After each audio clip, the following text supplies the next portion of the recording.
Hello everyone, welcome back to organise learning channel. अगर आप मेरे चैनल पर नए हैं तो चैनल को सब्सक्राइब करें, वीडियो को एंड तक ज़रूर देखें और अगर आपको वीडियो अच्छी लगे तो वीडियो को लाइक शेयर और कमेंट करें। तो शिक्षा निदेशालय राष्ट्रीय राजधानी क्षेत्र दिल्ली की तरफ से विषय हिंदी व्याकरण के लिए आकलन कार्यपत्रक है। कार्यपत्रक नंबर 9 है और 18 अक्टूबर 2021 के लिए कार्यपत्रक है। कक्षा 10 की ये कार्यपत्रक है। यहाँ विद्यार्थी अपना नाम लिखेंगे और यहाँ अपने कक्षा अध्यापक या अध्यापिका का नाम लिखेंगे। बच्चों, अब तक आपने पद परिचय, वाच्य, रचना के आधार पर वाक्य भेद और रस आदि व्याकरणिक बिंदुओं के बारे में जान चुके हैं। तो क्या क्या पढ़ चुके हैं? पद परिचय, वाच्य, रचना के आधार पर वाक्य भेद और रस।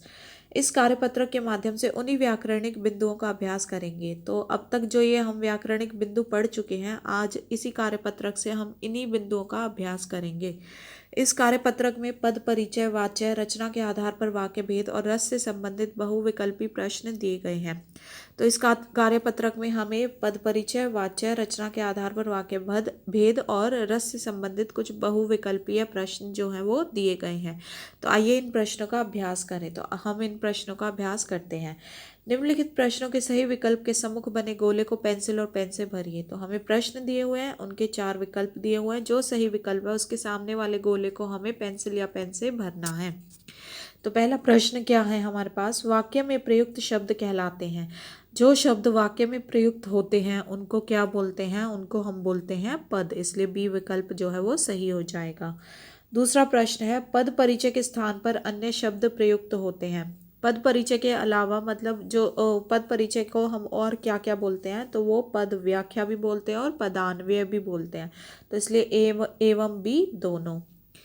तीसरा प्रश्न है, लिंग, वचन, पुरुष, कारक आदि के कारण पदों में विकार उत्पन्न होता है।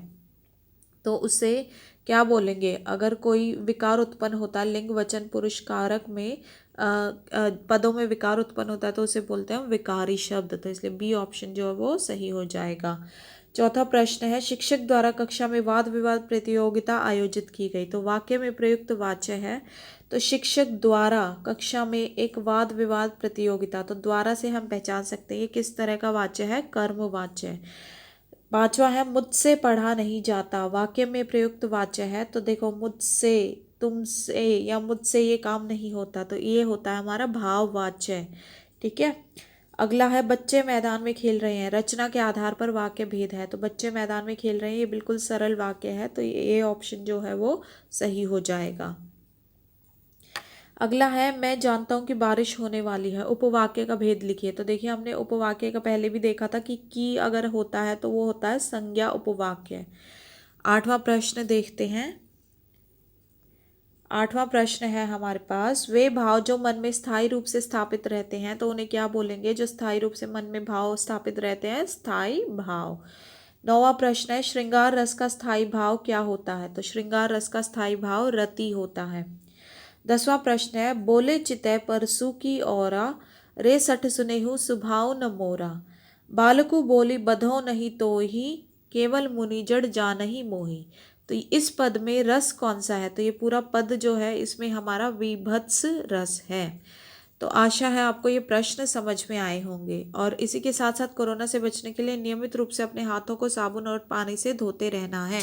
तो आशा आपको वीडियो अच्छी लगी होगी। अगर आपको वीडियो अच्छी लगी तो वीडियो को लाइक शेयर और कमेंट करें, चैनल को सब्सक्राइब करें और मिलते हैं नेक्स्ट वीडियो में।